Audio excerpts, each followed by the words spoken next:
친구들과 놀기도 바쁜 초등학생. 그런데 만 7세 나이에 작곡가가 된 아이가 있다? 춘천의 꼬마 작곡가를 만나러 가봅니다. 오늘의 주인공을 만나러 춘천의 한 초등학교로 가보겠습니다. 모두 수업 중이라 그런지 학교는 조용한 분위기였는데요. 아이들이 모여있는 2학년 교실, 그리고 저쪽에서 눈을 반짝이며 선생님 말씀에 귀를 기울이고 있는 어린이가 바로 오늘의 주인공입니다. 작은 손을 꼼지락꼼지락. 아니, 저렇게 어린아이가 작곡을 한다니 믿어지시나요? 혹시 우리 친구가 작곡하는 친구 맞아요? 아, 네. 저는 박지연이에요. 소개합니다. 춘천의 꼬마 작곡가 박지연 어린이. 만 5세에 마당에서 앵두를 따다가 만든 새빨간 루비 같은 싱그러운 앵두란 곡을 시작으로 현재까지 총 35곡의 동료를 만들어낸 작곡 영재입니다. 처음에 집에서 앵두 따다가 음이 떠올라서 그때부터 시작하게 됐어요. 지한이가 작곡한 노래도 이렇게 들려줘본 적 있어요? 네.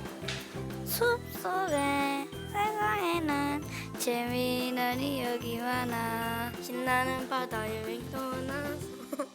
이 노래 들었을 때 어땠어요? 처음엔 그러려니 했는데 지금은 정말 대단하다고 생각합니다. 학교가 끝나고 밖으로 나온 지안이. 오늘 지안이의 일상을 함께 해볼까요? 지한이 지금 이제 집에 가는 거예요? 아니요, 스튜디오 가요. 아, 스튜디오예요? 네. 학원도 아니고 스튜디오에 간다고요? 한두 번 와본 솜씨가 아닌 듯 익숙하게 방을 찾아 들어가고 능숙하게 마이크 사운드를 체크하는 지안이. 스튜디오 대표님도 일말의 머뭇거림 없이 자연스레 세팅을 도와주는데요.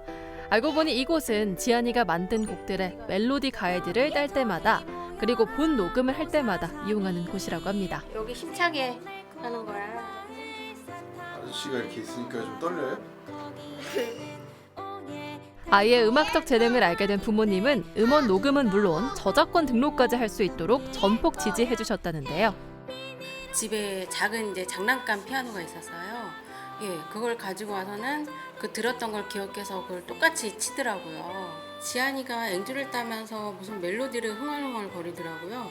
그러더니 또 그 장난감 피아노 가지고 와서 자기가 흥얼거리던 거를 멜로디로 이렇게 쳐보는데 이게 딱 동요처럼 노래 한 곡이 딱 되더라고요. 작은 멜로디언으로 도레미파를 알려줬던 게 작곡까지 이어질 줄은 꿈에도 몰랐다는 어머니. 지금은 작곡가 박지안의 1호 팬이자 든든한 조력자가 됐다고 합니다. 그렇게 이제 한 곡 두 곡 만들어가면서 이제 가사 노트나 악보 노트나 그다음에 노래 만들 때마다 저희가 이제 아이가 저작권 신청을 했거든요. 그런 게 하나씩 늘어갈 때마다 이제 보람도 느끼고 하면서 이제 기특하다고 이제 생각이 되는 거죠. 네. 지연이의 노래들은 아는 사이인 대학생 언니가 불러주고 있다는데요. 오늘은 본 녹음을 앞두고 지연 작곡가님이 직접 멜로디 가이드를 따는 날이라고 합니다. 저는 처음에 그 어머니가 이제 의뢰하셨을 때 그냥 이제 추억 만드는 그 정도로, 그러니까 꼬마들이 뭐 작곡을 한다 그러면 사실 뭐 그렇게 큰 기대를 안 하잖아요. 근데 이제 악보를 보여주고 노래를 녹음하는데 이건 꼬마 실력이 아니고 깜짝 놀랐습니다. 그래서 와, 저도 이제 그날부터 팬이 됐는데, 그래서 몇 번에도 같이 작업을 했어요. 그래서 또 어떤 노래를 녹음할까 기대도 되고 집에 가서 또 들어본 적도 있어요, 제가 따로. 아직 세상에 공개되지 않은 따끈따끈한 신곡 여름날. 지연이의 가이드 버전으로 함께 감상해 볼까요? 친구야, 우리 기차를 타고 신나는 바다로 여행 가보자. 시원한 바다로 뛰어들어가자. 힘차게 풍덩 헤엄쳐보자.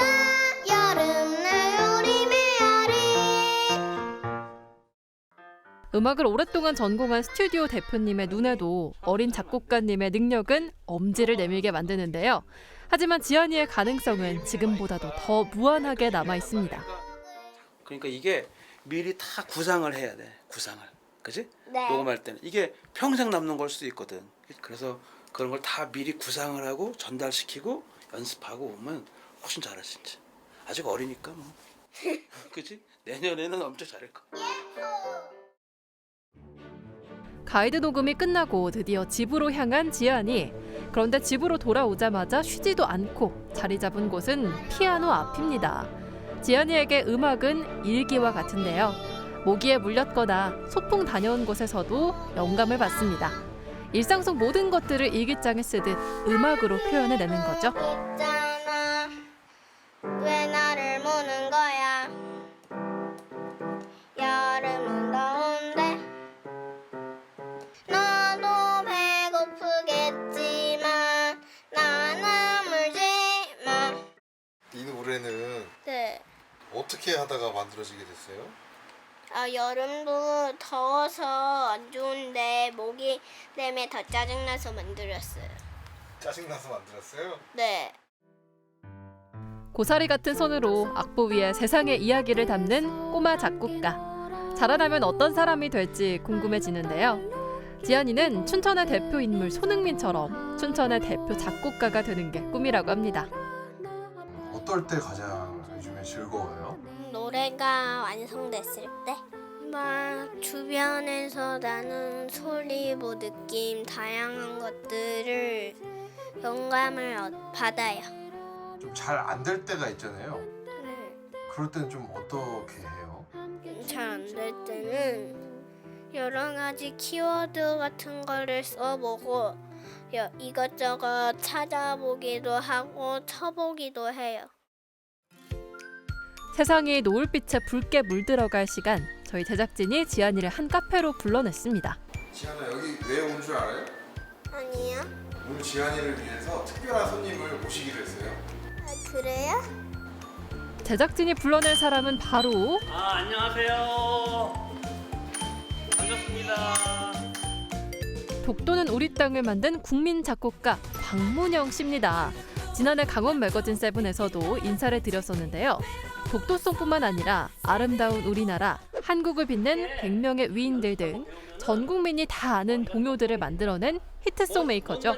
동요 형제 지안이를 위해 동요 천재를 모셔봤습니다. 깊은 대화를 나누기 전에 작곡가는 음악으로 통한다. 우선 지안이의 음악 채널에 들어가서 노래들을 찬찬히 들어보겠다고 합니다. 이 순간만큼은 아이를 대하는 것이 아닌 신인 작곡가를 대하는 마음으로 진중히 음악을 감상하는 박문영 선생님. 동요 작곡계 대선배로서 과연 어떤 평가를 내릴까요? 지안이, 너 떨고 있냐? 이거는 저 작품이 아주 완벽해. 이거 자체로 뭐 군더더기 없이 바로 저 어린이 가수나 동요 가수나 성인 가수 중에서도 가수가 취입하면 바로 되겠어요. 우리 지안이 지금 선생님이 이렇게 칭찬해 주셨는데 기분이 어때요? 뿌듯해요. 박문영 선생님은 독학으로 작곡 활동 중인 아이에게 응원을 해주고자 선뜻 시간 내어 와주신 건데요. 덕분에 지안이 얼굴에 배시시 웃음이 피어납니다. 지안이의 장점은 뭐냐 하면은 짜임새가 있다는 거예요. 기승전결 이런 식으로 해서 딱 작품이 작품답게 끝나요. 단점은 뭐냐 하면은 지안이가 어리되는 거예요. 정서가 어린이 정서가 주로 있어요. 자라나야 돼요. 그러면은 청소년의 정서도 있고 청년의 정서, 어른의 정서가 생겨요. 그럼 그걸 자꾸 이렇게 반영을 할 수가 있거든요. 그러니까 박지안 어린이는 포기하지 말고 꾸준히 작품 활동을 해라. 지난 날보다 다가올 날들이 훨씬 더 많은 만 7세 박지안. 작곡 선배를 만나 이야기를 나눈 오늘이 앞으로 아이에게 큰 밑거름이 될 텐데요. 현재 지안이는 어떤 미래를 계획 중일까요? 오늘 이렇게 아저씨랑 촬영해봤는데 오늘 하루 어땠어요? 즐거웠어요. 선생님이 말씀해 주신 대로 해보고 싶어요. 사람들에게 행복을 주는 뮤지션이에요. 사람들이 저 덕분에 많은 행복을 얻을 수 있으면 해서요. 노래가 떠오르지 않으면 하루 종일 속상하고 노래를 완성했을 땐 가장 행복하다는 진정한 작곡가 박지안. 지안이의 음악 속엔 때묻지 않은 어린아이의 순수함이 있습니다. 앞으로 더욱 크게 성장해 나갈 꼬마 작곡가 지안이를 기대해 주세요. 아이를 잡으